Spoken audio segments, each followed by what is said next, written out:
England for 2 months now, so you are the lucky people to experience my first ever giving webinar. So thank you for that, and thank you for your patience. But prior to working at the Church of England, I worked at St Paul's Cathedral as their marketing manager, and I worked in marketing roles for various other organisations, all wonderful and all with unique challenges. St Paul's Cathedral, you lucky thing. Wow. It was quite nice, just every so often being able to pop in under the dome, and that was my work. That is well, I mean, there are worse places to work, aren't there? Let's be honest. Oh, wonderful. Did you know Dr. Paula Gooder? Yes, oh, I love Paula. Oh, we're big fans here. We're big fans of her. Yes. I don't know anyone who isn't a big fan of Paula. Oh, no, totally. She's great on social media as well. Well, Francesca, thank you very much. You're very welcome. And just to remind everyone, today's session is all about promoting giving on social media. The whole Generosity Matters theme that we've been running since lockdown and onwards is about us recovering from lockdown and also moving us forward as a diocese to embrace other audiences, people who are thinking digital first, but also these webinars are also about how do we combine digital giving with physical giving. So this isn't just, these webinars are not just about digital, they are also about, you know, the whole spectrum of giving and how do we become a bit of a hybrid on that. However, today is focusing on social media, and we thought we'd get the experts in. No offense, Mark. We thought we'd get Church of England to just take us through some of the basics and ideas that we can implement with our giving strategy. Just to let you know that we've got the chat open, so if you do want to just leave comments as we're chatting, feel free to do that. Gareth James, who's from the finance team, you can see his name on here, will be posting links that Francesca mentions, so keep an eye out on the chat. But also, if you have any questions in particular that you want to ask Francesca, myself, Jan or Mark, please use the question and answer function. It just makes it a bit easier for us to spot the questions in amongst the chat. So at the bottom of your screen will be a question and answer button. If you click on that and post your questions in, that will help us identify your questions and we can get to as many as we can in this session. So that's all from me. Francesca, thank you very much for joining us. And will you be sharing your screen, or are we? Yes, is that okay? I can do that. So let's hope I share the right section of my screen. Don't worry, I was doing interviews the other week and I clicked on the wrong one and shared my desktop. No one needed to see a picture of me. Francesca, thank you very much. So I'll hand over to you. Oh, brilliant. Thank you so much. Thank you. So today I'm just going to give you some tips and advice on promoting giving on social media. Hopefully it's something that you can all take away. And but if you have any questions, either ask in the chat or feel free to get in touch with me later. I'll give you my contact details. So, oh, hello there. Oh, sorry. I am not, there we go. Oh, having some issues with simple buttons. So, enabling giving, my colleague Jonathan, who's our National Giving Advisor, I think he's joining you for a later webinar to talk about building a giving strategy. So I won't go into too much detail into enabling giving. However, these are all components that you can share on your social media channels. So your mechanism, sharing that you've got online giving or a legacy program and different ways for people to give. Your impact, sharing with people what it is you do and the impact you have in the community and the impact you have as a church. The need, this is very important. Unless you tell people that you need their support, they're unlikely to give it to you. So you can share that on social media as well. And trust, sharing with people how you use their support and the impact it has, and being very transparent about that. Let's try and work the buttons here. I probably should have given it over to Matt to do the PowerPoint. So I've heard that a lot of you are already doing online services and having some really fantastic engagement with those. If you are offering online services, they're a great opportunity to share your online giving page with worshippers. If you're doing a Facebook Live, you can share a link to your online giving page in the Facebook comments. If you're doing a Zoom service, you can share your online giving page with through the chat option at an appropriate point during the service.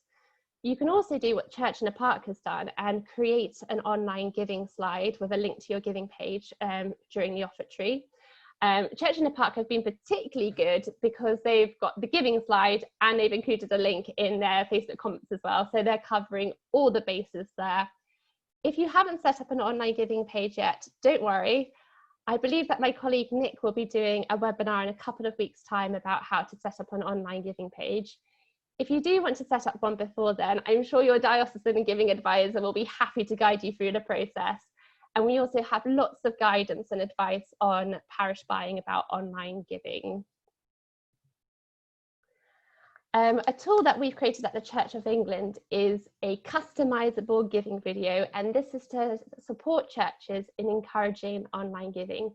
This is a short video that explains the need for people to give to the church and demonstrates the impact that churches have in the community.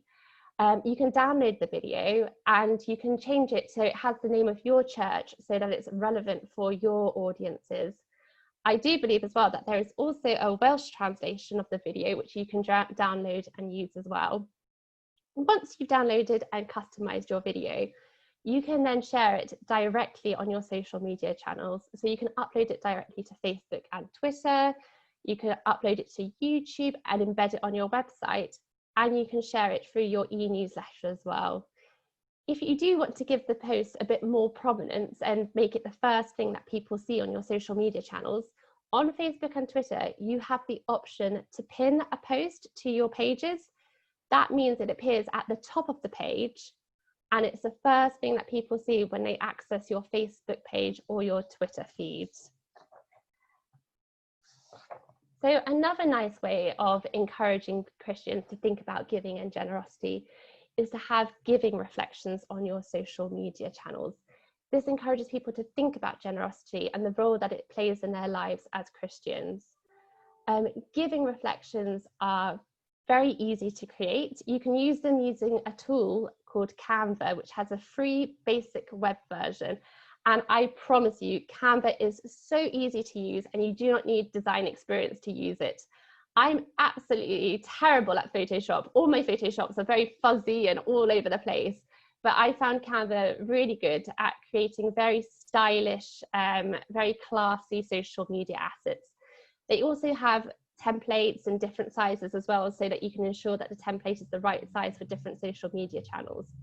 They're very adaptable, so you can create one template for your giving reflections. And all you need to do once you've got that template is to change the text to a different giving reflection. Now, social media posts with images are much more shareable than text posts. They appear much more prominently on people's social media feeds, and therefore they're more likely to share them with their followers, thus increasing your reach. My big advice, though, if you're going to create giving reflections, is to make sure that you don't include too much text in the asset. Otherwise, it'll become quite difficult for people to read, and it will just get quite cluttered. Now, social media is always changing, and social media channels are coming up with new ways to be creative. Two particular things that I really like at the moment are Twitter threads and Instagram stories. So these are great ways of taking quite long stories and sharing them across several different chunks. So for example, if you wanted to share a giving, message across a Twitter thread, what you can do is in your first tweet, you can tweet a link to your online giving page. And then in the subsequent tweets, you can show people the impact that their giving has for your ministry and mission. So you can include a tweet that shows your messy church, or another tweet that then shows your services, another tweet that then shows the work that you do within the community. As you can see from the example on the screen grab, each of those tweets are connected by a line. that line shows people that those tweets are joined to one thread. So people who are following you on Twitter will know that that is one single thread. Instagram stories are another great storytelling tool as well. They're a great way of showing people behind the scenes experiences of your church. They're a very visual tool, so they're perfect for lots of photogenic churches, and of course great for Wales as well, because Wales is a very photogenic country. However, if your church isn't photogenic, they're still wonderful at showing people what your church is getting up to. So for example, just say that you're doing a sponsored walk. You could document that day using Instagram stories. You could take photos of all the different things that you're seeing on the walk. Or if, you know, let's be honest, we live in the UK, if it's raining and you're getting wet on your walk, you could do a little video of your experience of walking in the rain and sharing that with all of your followers. The nice thing about Instagram stories as well is that, unlike in Instagram posts, you can include a link to a web page, as you can see from the Church of England example here. So perhaps in one of your story posts, you can include a link to your giving page. However, I do have a word of caution. Instagram stories only last for 24 hours. So your followers only have 24 hours to see your Instagram stories. That is, unless you have saved them as a story highlight, as you can see from the Church of England example. So a story highlight is just a way of curating your different Instagram stories if you want to keep them for more than 24 hours. So you could have story highlights for Advent and Christmas, or you could have one for Messy Church, or you could even have a whole story highlight for giving and generosity. So I've talked a lot about the very public-facing social media channels, but it's also important that we don't forget perhaps some of our slightly more private social media channels. So if you have a WhatsApp group for your church, you can share a link to your online giving page with them as well. If you have a Facebook group, let's say a Bible study group on Facebook, share your online giving page with that group as well. And don't forget your e-newsletter. Your subscribers, I'm sure, will be happy to find out how they can support your church. Some people will be following you on all your social media channels, which is brilliant. Don't worry about sharing the same message with them across several channels. We as consumers, as people, we just receive so much information these days that often it takes several times across several platforms for us to finally get the message, or for us to notice it. So don't worry about overloading them with the same message. So I've talked a lot about the channels. One really big important part of giving on social media is saying thank you. Saying thank you to people for the support they give us inspires them to be generous again, and it shows people that we appreciate the support that they give us. I particularly like this tweet from Trinity Church because they've said thank you to their followers. They've tagged all their key partners, so hopefully their key partners will then share their tweet with their followers, increasing the reach again. And they've also shown the impact to people that their support has in the community. I particularly love the photo. It's just a really nice way of showing a human face to the church. So now that I've come to the end of my presentation, it's important that I practice what I preach and say thank you to all of you for listening to me today and for being my first giving webinar experience. As I mentioned before, I might have missed out key things, or you might have questions, or that you just might want to show me something or talk to me about marketing and social media. So you're very welcome to get in touch with me. Thank you so much, Francesca. There was so many great suggestions and ideas in that we probably have got a couple of questions, and I know I certainly have, and some reflections as well. Do you know, it's really interesting you mentioned the last thing you said was about saying thank you. And I think sometimes that can be forgotten in the excitement of we've raised X amount of money, but actually just saying thank you and tagging your partners in just really can be very effective. We do that on Twitter, for example, and that generates more retweets and reaches a very different audience for us then. So yeah, definitely saying thank you, and maybe having a graphic done in Canva with thank you will make it a lot more eye-catching as well. I think we might have a couple of questions, but one for me very first to start with is what kind of words and phrases do you think generate quite a a good reaction when it comes to asking people to give? Because just thinking about some conversations we've had is when you talk about fundraising or donation, what's the kind of language works for churches when they talk about giving? I think talking in a language that feels natural to you as churches, so using words like mission and ministry, and I think using the word giving as well is really important. You know, it's giving and generosity. It isn't fundraising. So yeah, I think particularly those words, and talking about talking. I think sometimes when we sort of feel the need to generate income, we sometimes forget to talk about God and talking about our faith and how it fits into us as Christians. I think that's quite key for us as givers. Yeah, you just picked up on something that I have something on my desk every time I talk to Mark or work with Jan and Mark about generosity and giving, and it's something from World Vision.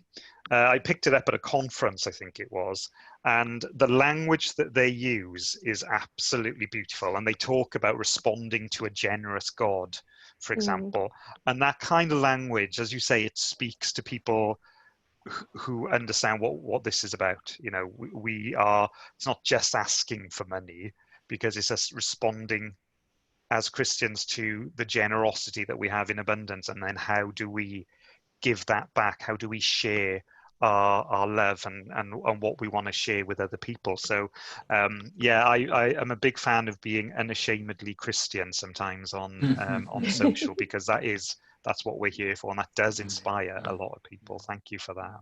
And there's a quote someone said at the Church of England that you know, whilst we might feel awkward about talking about money, Jesus talked about it quite a lot. There are lots of Bible passages that talk about money and giving, and yeah. Brilliant, thank you. Mark, any thoughts or any comments from you around yes, well, giving? one thing I just wonder if you could help us discuss really and think about. I was with the church PCC the other week following my talk, and on my talk last week I talked about giving young people choice, or people we don't normally engage with a choice. And then I realised afterwards, in fact when I was talking to the PCC, that equally you don't want to confuse people. You know, like a sort of a salesman where you open your jacket and do you want one of these, or there's that, or there's that, and people think, I don't know what I want, I don't know, you know.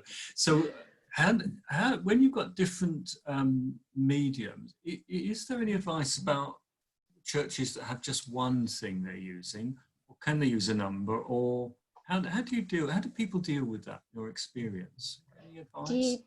Do you mean as in like different mechanisms? Well, in terms of Facebook, Instagram, text giving, direct giving through, we call it Gift Direct, where you give through the church in Wales, or a standing order, or you know, a tap to pay. Do you know what I mean? So if you're not careful, there's a sort of an array of things. Have people dealt with that, or? I think it's about looking at how that mechanism works in a particular environment. So tap to donate is very appropriate when you're in the church and perhaps people haven't signed up to give direct. It's a good way for, if people want to do something during the offertory, they can tap to donate. Or if you have a particular life event, that's where that particular tool is very useful.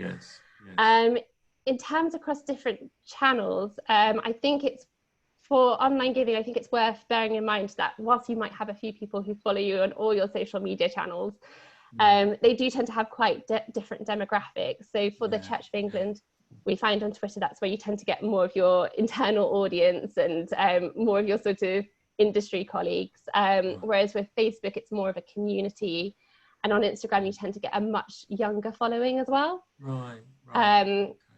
So understanding how those different audiences like to give. So with young people, it is going to be very much about, at the moment, online giving and those one-off donations, and so that's where it's quite appropriate for them.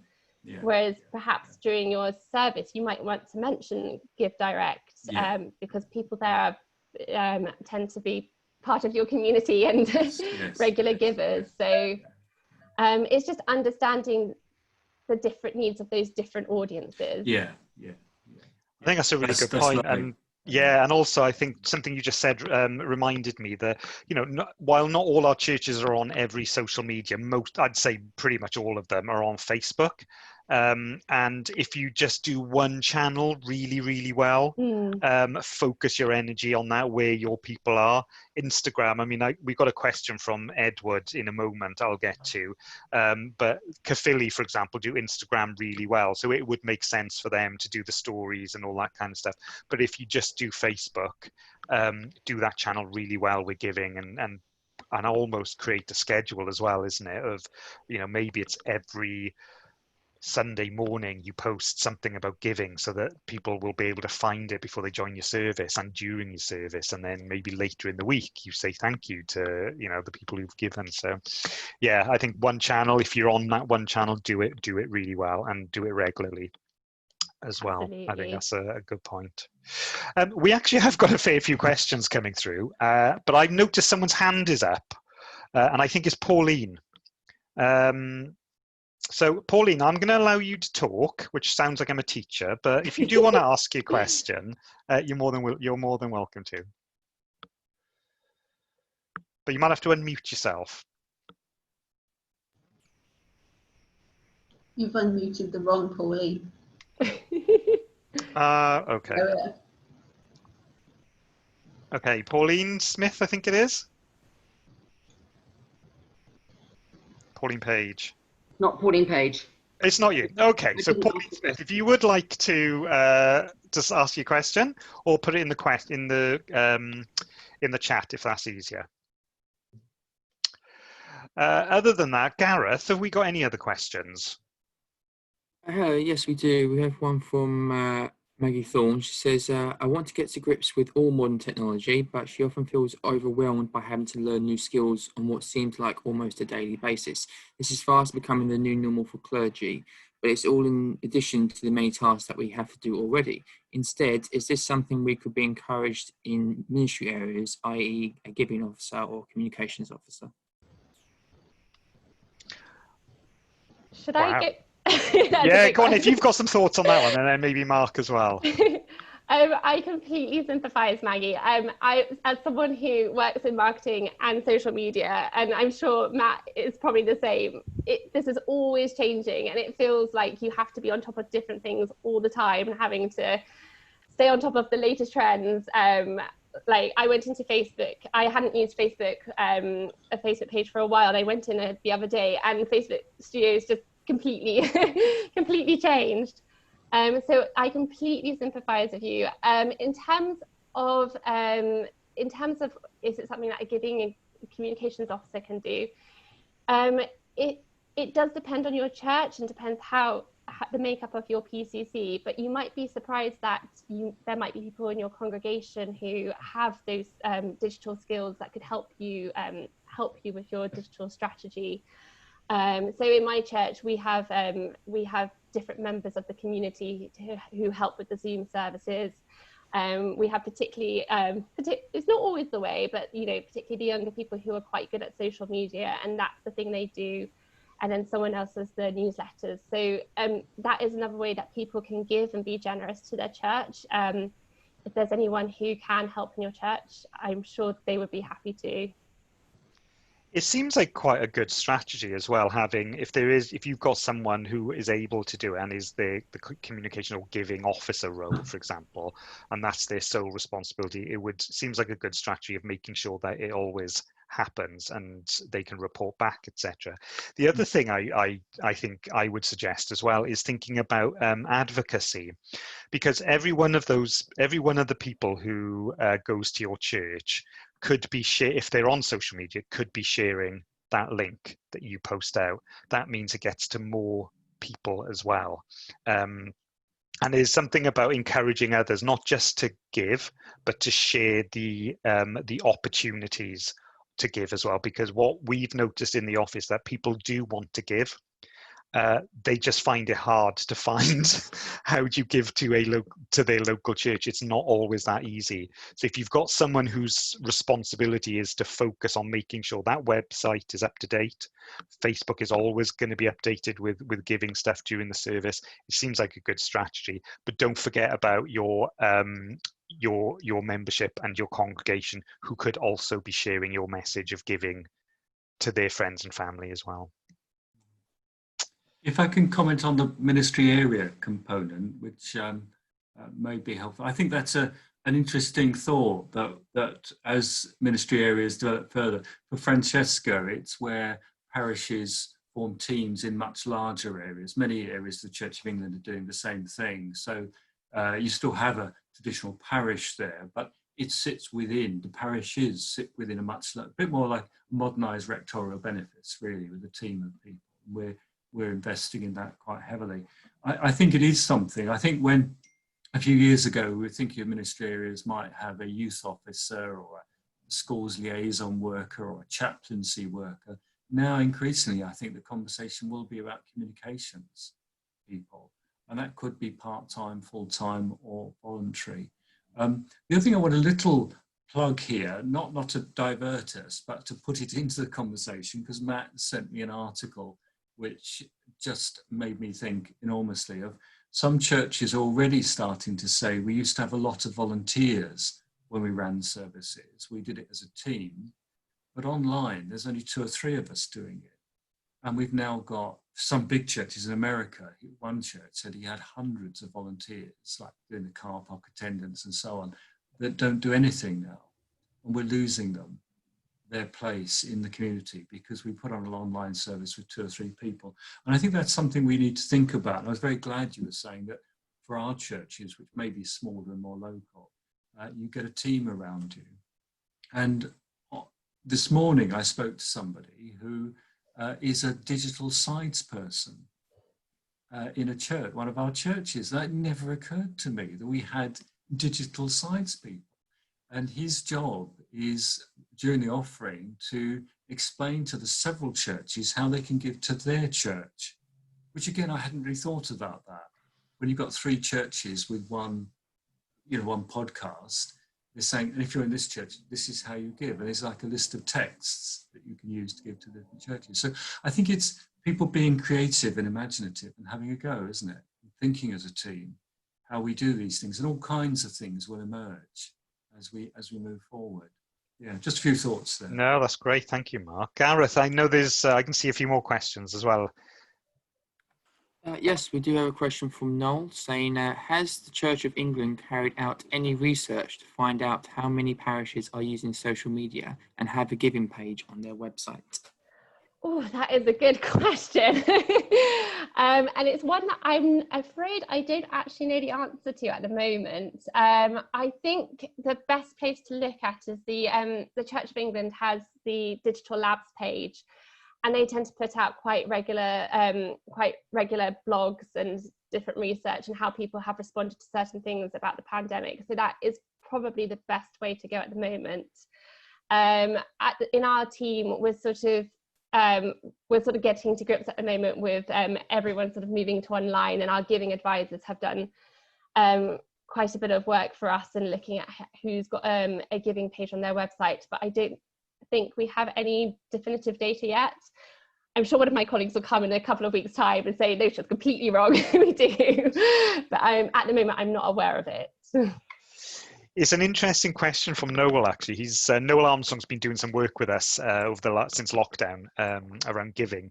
And one of the pieces of work he did was he went through every church in the diocese website to find out if they've got a giving page on their website. And it wasn't great, actually. It was very few people had. I think if Noel can post what his findings were, that would be really useful. But we're going to put that a bit of a story together, because we're doing another webinar about setting up a giving page on your website, because new people want to find a way how to give. So it would make sense to have a web page.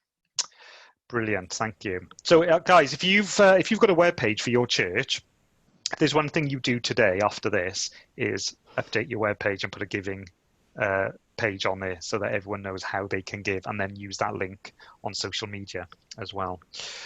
Now, there's 2 questions on the chat. So one is about sharing the presentation to the leadership team. So we will be, as you said, I think right back at the start, making the recording available to everybody after today. And there is one more question about walking through an Insta story, how to put a link into an Insta story.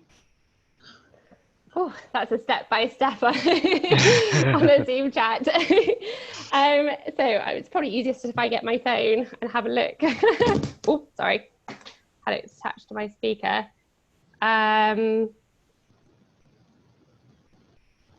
So if you do have Instagram, to add a story, I don't know how clearly you can see this here. Oh, breaking news. If you click the story thing, and then it should take a photo. I'll take one of my mug. This has been a while since, I have to say, this has been a while since I've done this.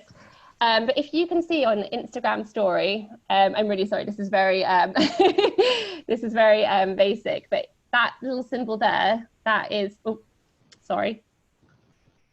That's kind of like almost like a circle trying to join up with a line in the middle. The link click button. Yeah, the link click, and then you can, then you should be able to insert a link. Do you know what? I think I've seen that so many times and not actually used it. Whoops. Edward, there you go. I'm going to be checking out your Insta stories now for all that link giving pages. Thank you, Francesca, for that.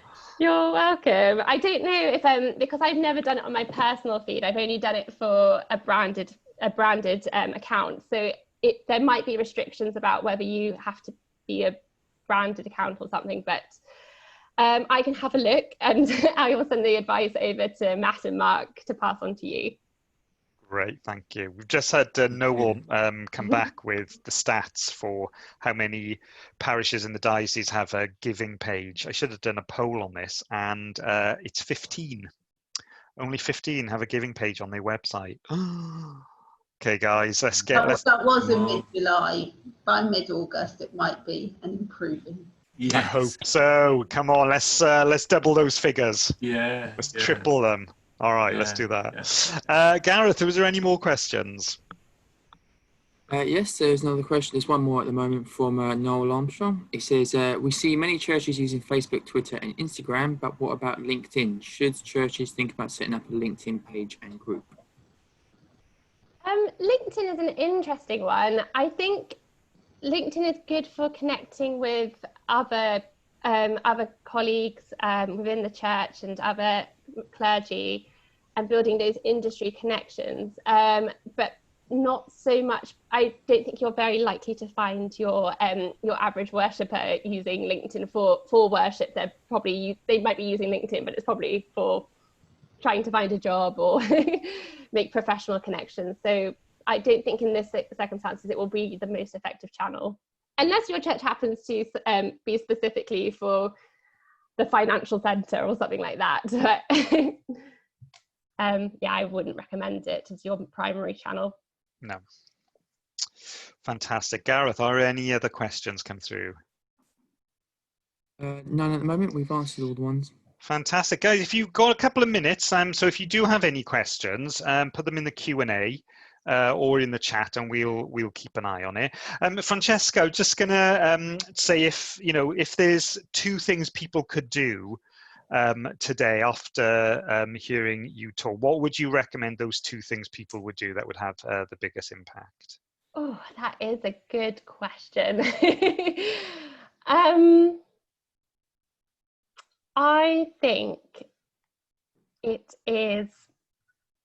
I think the first one is setting up a giving page is really key, because if you don't have your giving page, it becomes quite difficult to then, you don't really have anywhere to send people to if you want to encourage online giving. I think this isn't an easy one, I'm afraid, but perhaps it's the second one is thinking about that story that you want to tell about giving and generosity on social media, and the different ways that you can share your mission on social media, and how giving is really vital to your mission. Because at the end of the day, social media channels are just tools. They just enable us to share a message. It's the message that's really key and really important. Once you've got that, everything else is just getting to grips with everything.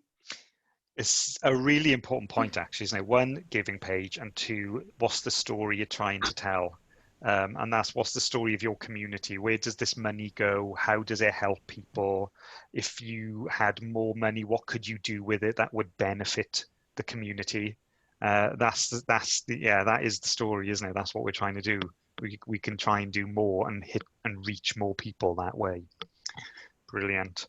And Noah will also put a link, Matt, for people to access our blog about setting up a giving page on your website. Fantastic. All the links in the chat, and we'll make sure we circulate those. Gareth, are there any final questions before we finish for today? No, that's it for now.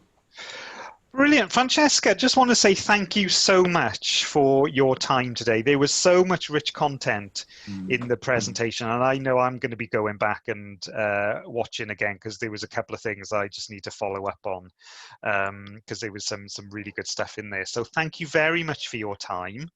You're very welcome, and I'm very happy for you to share my contact details with participants if they have any questions. Oh, that's very generous of you. Thank you very much. And everyone, just to let you know, this has been recorded, so it will go up on YouTube this afternoon, I think, and it will go up on our webpage along with the links as well shortly after, and we'll send an email out to remind you where you can go for those web pages.